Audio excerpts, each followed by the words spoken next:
Welcome to Telangana rising news. బీజేపీకి BRS B team ఆ రెండు కలిసి కాంగ్రెస్ పార్టీపై కుట్రలు చేస్తున్నాయి. తెలంగాణ సమాజం తిప్పికొట్టాలంటూ సీఎం రేవంత్ రెడ్డి గారు వ్యాఖ్యానించారు. జూబ్లీ హిల్స్ లో ఓట్లు చీల్చేందుకు బీజేపీ బీఆర్ఎస్ ప్లాన్ చేస్తున్నాయి. గత గవర్నమెంట్ ఎన్నికల్లోనూ ఆ పార్టీలు ఇట్లానే చేశాయి. రాజీవ్ గాంధీ గారి స్ఫూర్తితోనే రాష్ట్రంలో ప్రజాపాలన తీసుకొచ్చాం. 21 ఏళ్లకే ఎమ్మెల్యేగా పోటీ చేసే ఛాన్స్ అసెంబ్లీలో తీర్మానం చేస్తామంటూ సీఎం రేవంత్ రెడ్డి గారు ప్రకటించారు. ఇక్కడ మరొక ముఖ్యమైన అంశం చూసినాం. తప్పులకు ఏమాత్రం తావివద్దు, సర్వేర్లకు లైసెన్స్ల పంపిణీ కార్యక్రమంలో ముఖ్యమంత్రి రేవంత్ రెడ్డి గారు దిశానిర్దేశం చేశారు. భూ సమస్యల శాశ్వత పరిష్కారానికి కంకణం కట్టుకున్నామంటూ వ్యాఖ్యానించారు. గత ప్రభుత్వంలో దోచుకోవాలనుకున్న వారికి ప్రజలు పూర్తిగా బుద్ధి చెప్పారంటూ సీఎం రేవంత్ రెడ్డి గారు పేర్కొన్నారు. రెవెన్యూ వ్యవస్థకు మంచి పేరు తీసుకురండి అంటూ సూచించారు. ఎన్టీఆర్ స్టేడియంలో నిర్వహించిన సదర్ ఉత్సవాల్లో సీఎం రేవంత్ రెడ్డి గారు, మంత్రి అంజన్ కుమార్ యాదవ్ గారు, అనిల్ కుమార్ యాదవ్ గారు, మంత్రి వాకిటి శ్రీహరి గారు, పొంగులేటి శ్రీనివాస్ రెడ్డి గారు పాల్గొన్నారు. ఇక్కడ మరొక ముఖ్యమైన అంశం చూసినాం. సంక్షేమం రాజకీయాల్లో యాదవులకు సముచిత స్థానం, హైదరాబాద్ అభివృద్ధికి యాదవుల సహకారం కావాలంటూ సీఎం రేవంత్ రెడ్డి గారు పేర్కొన్నారు. సదర్ సమ్మేళన కార్యక్రమంలో ముఖ్యమంత్రి గారు, మంత్రులు పాల్గొన్నారు. సదర్ సమ్మేళన కార్యక్రమంలో ముఖ్యమంత్రి రేవంత్ రెడ్డి గారు, ఇతర మంత్రులు పాల్గొన్నారు. ఇక్కడ మరొక ముఖ్యమైన అంశం చూసినాం. సీఎం రేవంత్ రెడ్డి గారు రాష్ట్ర ప్రజలకు దీపావళి పండుగ శుభాకాంక్షలు తెలిపారు.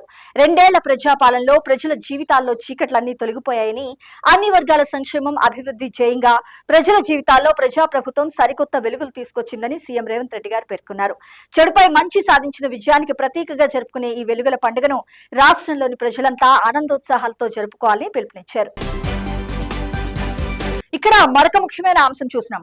అక్టోబర్ 21న గోషామహల్లో నిర్వహించనున్న పోలీస్ అమరవీరుల సంస్మరణ దినోత్సవ కార్యక్రమానికి సీఎం రేవంత్ రెడ్డి గారు హాజరు కానున్నారని డీజీపీ శివధర్ రెడ్డి గారు వెల్లడించారు. ఈ నెల 21న రాష్ట్రంలోని అన్ని జిల్లాల పోలీస్ కార్యాలయాల్లో పోలీస్ అమరవీరుల సంస్మరణ కార్యక్రమాలను నిర్వహించనున్నట్లు వెల్లడించారు.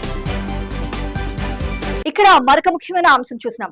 జూబ్లీ హిల్స్ ఉప ఎన్నికల్లో కాంగ్రెస్ అభ్యర్థి నవీన్ కుమార్ యాదవ్ కు TPCC chief MLC Mahesh Kumar Goud గారు ఆదివారం పార్టీ బీ ఫామ్ ను అందజేశారు. ఈ సందర్భంగా Naveen Kumar Yadav PCC chief MLC Mahesh Kumar Goud గారి ఆశీర్వాదం తీసుకున్నారు. ఇక్కడ మరొక ముఖ్యమైన అంశం చూసినాం. TPCC chief MLC Mahesh Kumar Goud గారు మాట్లాడుతూ, బీహార్ లో 10 కిలోల దొడ్డు బియ్యం తప్ప మరే సంక్షేమ పథకం లేదని, తెలంగాణలో ప్రతి కుటుంబానికి సంక్షేమ పథకాలు అందుతున్నాయంటూ స్పష్టం చేశారు. దేశంలో ఎక్కడా లేని విధంగా అభివృద్ధి సంక్షేమ పథకాలతో తెలంగాణ దేశానికి ఆదర్శంగా నిలిచిందంటూ వ్యాఖ్యానించారు. Here we are watching one more important news item. Honorable Deputy Chief Minister Batti Vikramarka Garu says, Indira Dairy to boost Madira women earning 1,000 crores annually to inspire India.